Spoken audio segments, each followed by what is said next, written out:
अस्सलाम वालेकुम वरहमतुल्लाहि वबरकातुहू।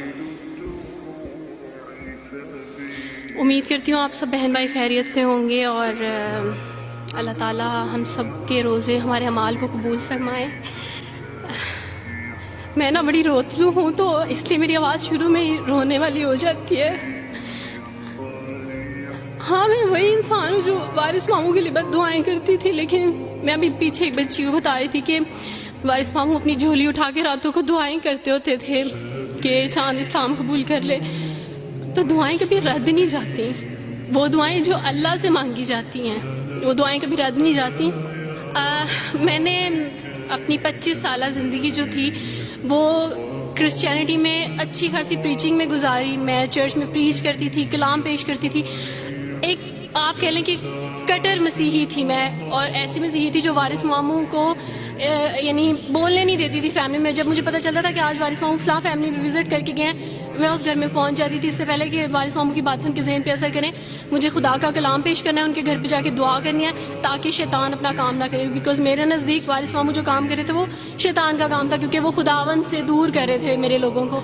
तो मैं उस फैमिली में पहुँच जाती थी, अपने लोगों को चाहती थी कि वो खुदावंद के साथ जुड़े रहें, वो कभी खुदावंद का इनकार ना करें, वो यीशु मसीह का इनकार ना करें। ये सब मेरी यानी मैं आप कह लें कि एक स्ट्रॉन्ग वर्क करती थी। मुझे इस चीज़ का डर रहता था कि वारिस मामू की वजह से अब मज़ीद लोग इस्लाम कबूल ना करें, लेकिन क्या पता था कि अल्लाह ताला मुझे ही दायरा इस्लाम में ले आएंगे और मैं ही वो शख्स बनूंगी जो इस्लाम कबूल करेगी।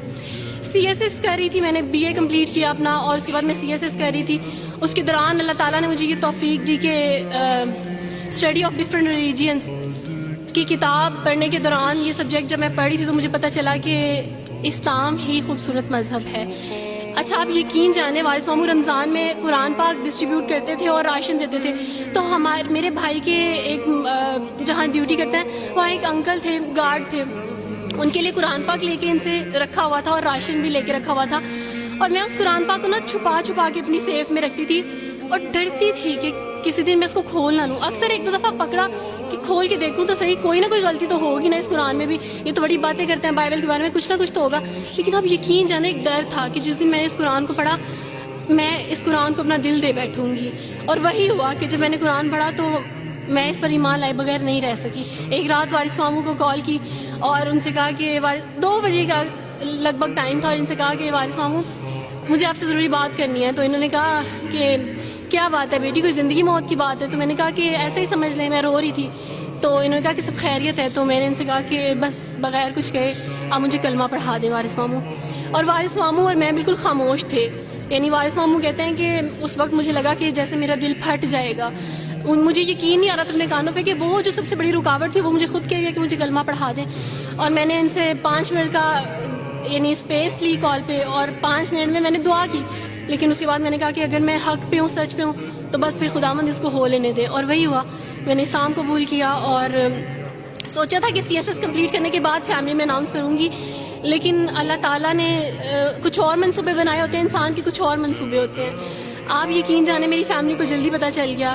एक रात मेरे बाबा ने वारिस मामू को घर बुलाया और इनसे कहा कि हम चांद की शादी करना चाहते हैं, आप इससे पूछ दें कि अगर किसी को पसंद करते हो तो हम इसकी शादी उससे कर दें, हम जो है ना वो इसकी मर्ज़ी के ख़िलाफ़ नहीं जाएंगे। तो मैंने उनसे कहा कि आप ऐसा नहीं कर पाएंगे। उन्होंने कहा कि नहीं, हम कर सकते हैं। मुझे ये था कि मुझे पछतावा ना रहे कि मैंने शायद उस दिन पापा से बात करती तो पापा मान जाते। तो मैंने उनसे कहा कि पापा मैं एक मुसलमान मर्द से शादी करूँगी, आप ऐसा मेरे लिए कर सकते हैं? अगर आप किसी मुसलमान से मेरी शादी करेंगे तो ठीक है, मैं शादी करने के लिए तैयार हूँ। मेरे घर में एक सन्नाटा छा गया और इस खामोशी के बाद जो है यानी सब फैमिली वाले रोने शुरू हो गए। उन्होंने कहा कि आप अपने मज़हब में वापस आ जाओ।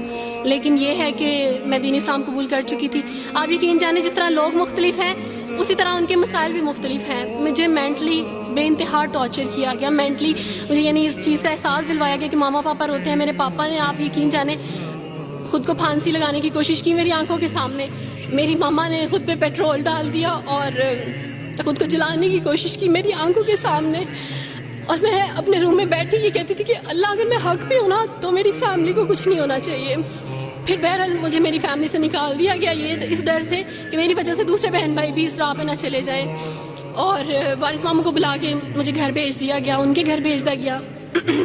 जब मैं घर से आ रही थी तो वारिस मामू ने कहा कि बेटी अगर आपका कोई सामान है तो आप ले लें। तो मैंने उनसे कहा कि اس گھر سے صرف ایک ہی چیز میرے ساتھ جا رہی ہے اور وہ ہے میرا نام جو ماما پاپا نے مجھے دیا تھا. میں چاند رات میں پیدا ہوئی تھی اس لیے انہوں نے میرا نام چندہ رکھا تھا. بس وہ نام لے کے آئی. آپ یقین کریں ہمیں کہا جاتا ہے جبرن اسلام قبول کیا جاتا ہے. اسلام قبول کرنے کے بعد وہ جبر کیا جاتا ہے کہ آپ سوچ بھی نہیں سکتے. آپ کو اپنے ماں باپ سے ہی ملنے نہیں دیا جاتا. آپ کو اپنے ہی چھوٹے بہن بھائیوں کے پاس نہیں جانے دیا جاتا. آپ میں ہاسپٹل میں تھی ڈلیوری کے ٹائم. آپ یقین جانے میرے پاس کوئی بھی نہیں تھا جو مجھے بیڈ سے اٹھا کے بٹھا سکتا. ایسے موقع پہ مجھے اپنے اپنوں کی ضرورت تھی لیکن میرے اپنوں کے جبر نے میری ماما کو مجھ سے دور رکھا. میرے بہن بھائیوں کو میرے کرسچن کولیگس نے ہی میری فیملی کو پریشرائز کیا کہ اس کو فیملی سے نکال دیں کیونکہ اگر آپ اس کو ملیں گے تو مزید لوگ بھی عبدالوارث کی طرح چندہ کی طرح اسلام قبول کریں گے. میں نا ہاسپٹل میں لوگوں سے کہتی تھی کہ مجھے بیڈ سے اٹھا کے بٹھا دیں. سیزیرین کے بعد میں اٹھ نہیں سکتی. میرا بیبی رو رہا ہے, کوئی مجھے بیبی پکڑا سکتا ہے. آئیڈیا ہی نہیں تھا ہاسپٹل میں کیا کیا لے کے جاتے ہیں. میرے پاس ایک ایسا دوپٹہ نہیں تھا جو میں چینج کر سکتی. ایسے موقعوں پہ آپ یقین جانے آزمائش اور جبر اسلام قبول کرنے کے بعد ملتا ہے. مجھے آپ سب سے توقع ہے, آپ سب اسلامک اداروں سے توقع ہے کہ اب آپ ہمارے لیے اسٹیپ لیں. ہمارے اپنوں نے تو ہمیں چھوڑ دیا, انہوں نے جو ہمارے ساتھ جبر کیا اس جبر کے بدلے آپ ہمارے ساتھ نیکی کریں. اب آپ کیا اسٹیپ لیتے ہیں نیو مسلمس کے لیے جن پر یہ الزام لگایا جاتا ہے کہ ان پہ جبر کیا جا رہا ہے. ہم پہ جبر نہیں, ہم پہ جبر اسلام قبول کروانے والوں نے نہیں کیا بلکہ جن کے گھروں سے ہم آئے تھے اسلام قبول کرنے کے بعد جبر تو ان کی طرف سے تھا. کبھی کٹے بیٹھ کے روئیں گے.